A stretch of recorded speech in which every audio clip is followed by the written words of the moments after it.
নমস্কাৰ বন্ধুসকল, মই অমিজিত আপোনালোকে চাই আছে আছামিজ হেল্প ইউটিউব চেনেল। বন্ধুসকল, অৱশেষত বহুত জল্পনা কল্পনাৰ অন্তত অসমত বিধানসভা নিৰ্বাচনৰ দিন ঘোষণা কৰা হৈছে।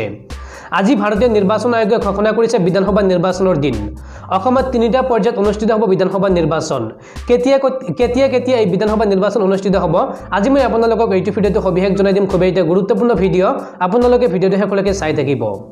আৰু বন্ধুসকল, যদি ভিডিঅ'টো ভাল লাগে বা ভিডিঅ'টোৰ পৰা কিবা এটা জানিব পাৰিছে বুলি ভাবে, তেতিয়াহ'লে ভিডিঅ'টোত এটা লাইক কৰি দিব। আৰু এনেকুৱা ধৰণৰ নতুন নতুন ভিডিঅ' পাবলৈ চেনেলটো ছাবস্ক্ৰাইব কৰি কাষত থকা বেল আইকনটো প্ৰেছ কৰি ৰাখিব, যাতে যেতিয়াই মই যিবোৰ ভিডিঅ' আপলোড কৰোঁ তাৰ নটিফিকেশ্যন সকলোতকৈ আগত আপোনাৰ মোবাইলত যায়। বন্ধুসকল, আপোনালোকে কথাখিনি অলপ ভালদৰে মন কৰিব। অসম বিধানসভা নিৰ্বাচনৰ দিন ঘোষণা। তিনিটা পৰ্যায়ত অসমত অনুষ্ঠিত হ'ব নিৰ্বাচন। অসম বিধানসভা নিৰ্বাচনৰ দিন ঘোষণা। নিৰ্বাচন আয়োগে ঘোষণা কৰিলে নিৰ্বাচনৰ দিন। ২৭ মাৰ্চত অসমত অনুষ্ঠিত হ'ব প্ৰথম পৰ্যায়ৰ ভোটগ্ৰহণ। প্ৰথম পৰ্যায়ত ৪৭টা সমষ্টিত হ'ব ভোটগ্ৰহণ। ১ এপ্ৰিলত দ্বিতীয় পৰ্যায়ৰ ভোটগ্ৰহণ। ৩৯টা সমষ্টিত হ'ব দ্বিতীয় পৰ্যায়ৰ ভোটগ্ৰহণ।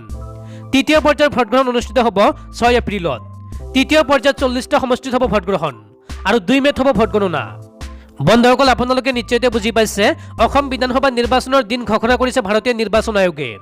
তিনিটা পৰ্যায়ত অনুষ্ঠিত হ'ব অসম বিধানসভা নিৰ্বাচন আৰু তাৰে প্ৰথম পৰ্যায়ৰ ভোটগ্ৰহণ অনুষ্ঠিত হ'ব ২৭ মাৰ্চত আৰু দ্বিতীয় পৰ্যায়ৰ ভোটগ্ৰহণ অনুষ্ঠিত হ'ব ১ এপ্ৰিলত আৰু তৃতীয় পৰ্যায়ৰ ভোটগ্ৰহণ অনুষ্ঠিত হ'ব ৬ এপ্ৰিলত আৰু ভোটগণনা হ'ব ২ মে'ত।